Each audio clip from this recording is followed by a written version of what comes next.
Dear truckers of Canada, by standing up for freedom, by taking a stand for righteousness, you've become more than truckers. Each and every one of you have become founders of a new nation. Allow me to explain. Removing Justin Trudeau is only the beginning. It is the start to removing an unjust parliament and an unjust court system. In 2019, Parliament removed the spread of false news from the criminal code, just 1 year before the pandemic of 2020. And then 18 years before that, in 2001, the Supreme Court of Canada reaffirmed something called judicial notice, where a man taking the title of judge usurps the right of God and declares fact without evidence or proof. The Supreme Court of Canada said that a judge, by declaring judicial notice, can dispense with the need for evidence, so long as that non-scientist judge thinks that something is clearly uncontroversial and beyond reasonable dispute. Once upon a time, that the earth was the center of the universe used to be an uncontroversial fact. It was beyond reasonable dispute. Back then, the earth being the center of the solar system and the universe was probably on mainstream news. And then those judges, hundreds of years ago, could declare judicial notice that the earth was the center of everything. Is this still a fact? Can man be trusted? Can a judge be trusted? Today, judicial notice combined with the removal of spreading false news from the criminal code. What does that do to society? What kind of world does that create? One could almost think that by flooding the media with falsehoods, and then having non-scientist judges declare those falsehoods to be fact, using judicial notice, well, that would be the recipe for a court system built on lies. And then a government built on lies. Lies that are only possible thanks to Parliament and the Supreme Court. But does this problem go back even further than the 2001 Supreme Court? Let me ask this. How many of us are free? How many hours a day do we work for someone other than ourselves or our family? Does a 30% tax mean that 1/3 of our day is spent enriching someone else? Like a politician? A government bureaucracy? The Queen? But what if it did not end there? After giving 1/3 of your labor to someone else, 1/7 of what you have left, 1/7 of your purchases, and 1/7 of your food is taken as well through sales taxes. 15% of everything. And then, carbon taxes. Half the fuel you use for the privilege of spending 1/3 of your day feeding the government gets taken as well. Then 1/3 of the labor you use to heat your home also goes to heat a senator's summer house. And in the future, how much of the air we breathe do they plan to carbon tax? 20%? 30%? And for what reason? Climate change? When every time in the Earth's history that had a higher atmospheric CO2, there was also a higher biomass. Greater rainforests, larger animals, giant fauna. carbon dioxide is plant food? What kind of barren death cult would demonize that which makes plants grow? Those who have greenhouses may know of a secret, that if you want your plants to grow faster, larger, and more productive, you can do so by adding CO2 to the greenhouse.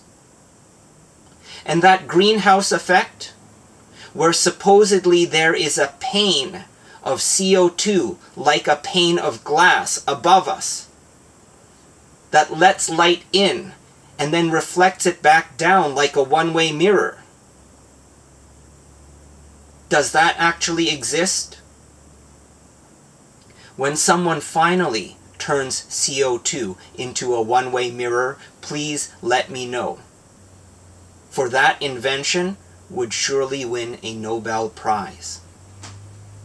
So, if 50% or more of your labor goes to the enrichment of someone else, what would you call that? Slavery, perhaps?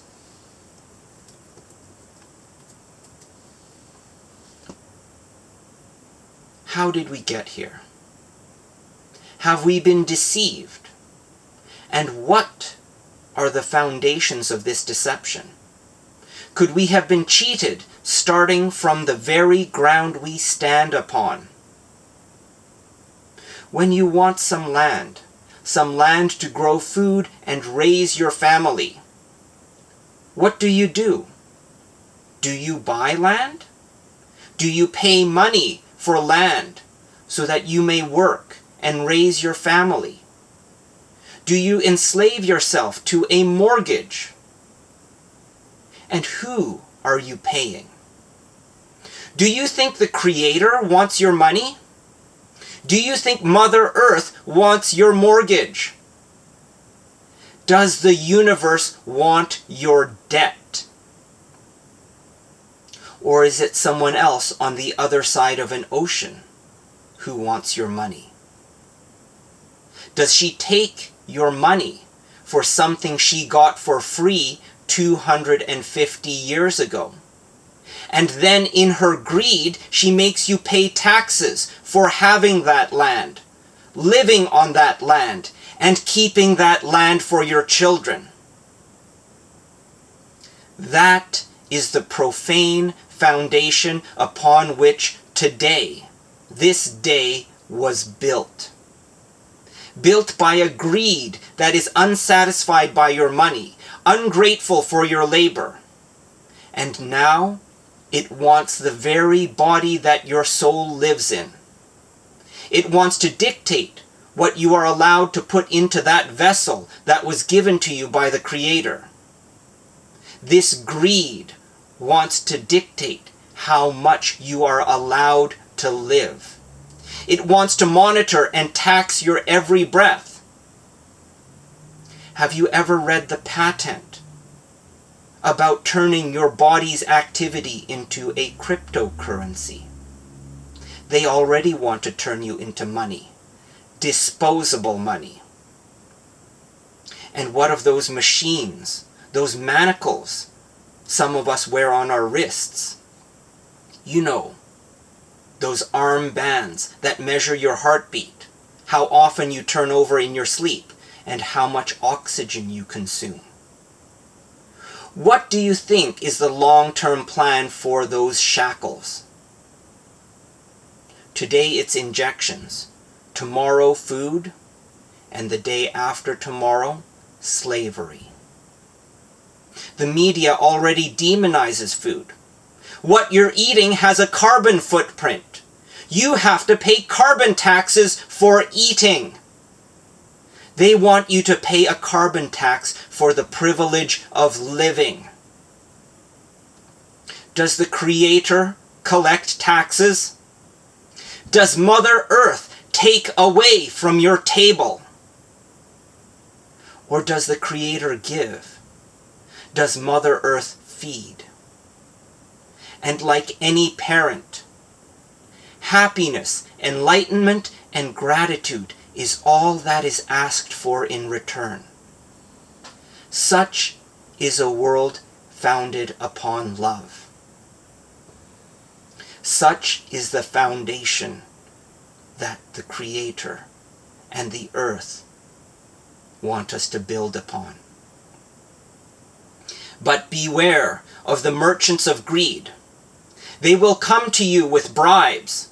They will give one group favors, promises, agreements, and then none to another. Do this, they will say, and in exchange we will give you something that the others won't have. That is how the merchants of greed work. That is how they divide us. That is how they corrupt everyone they touch. There are no others. It is us. Only us. The merchants of greed are well dressed. They carry titles of power. And they also hold implements of violence. But fear not, they are weak.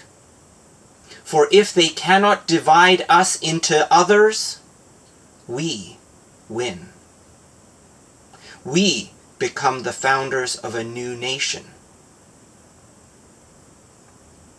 For example, when you attend a courtroom to discuss a bill of exchange, otherwise known as a violation ticket, for some alleged infraction, when you attend a courtroom for an unlawful theft of your property or your freedom by a merchant of greed, when you attend a courtroom either in person, in camera, or by phone, ask this: does the judge stand under the highest authority?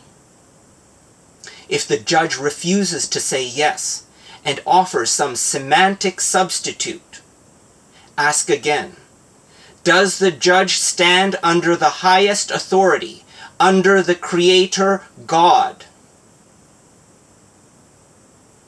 If you get some verbal diatribe that does not contain the answer yes, ask again a third time: does the judge stand under the highest authority, under the Creator, under the laws common to all women and men? And if that judge still fails to respond with a yes, then say this: the judge does not stand under the Creator. Only animals refuse to stand under the highest possible authority because they know no better. Therefore, the judge is neither man nor woman. The judge must be a creature for refusing to stand under God. Therefore, the judge is unfit for the bench, unfit to pass judgment on men, and unfit to be heard. This court is out of order. Dismiss the judge. And if the judge says something to distract, such as words about standing under Her Majesty the Queen, simply ask: is the Queen God? Is the Queen Creator of all? And if that judge fails to say no, then declare that judge a fool, unfit for the bench, unfit for the courtroom, and unfit for any proceeding where men and women stand under God. So thank you, truckers. I thank you. I thank every woman and man. For you are founders of a new nation under the Creator. We shall work together to create a new world founded upon truth, love, and enlightenment. A life well lived is not measured by years of worldly existence. A life well lived is not measured by fortunes. It is measured by deeds done, momentous acts of courage, and the knowledge that we use each and every last bit of matter in our bodies under the guidance of our God-given souls for the service of excellence. For as Plato said long ago, justice is excellence of the soul. We are justice. We are founders of a new nation, and we stand for freedom. Thank you.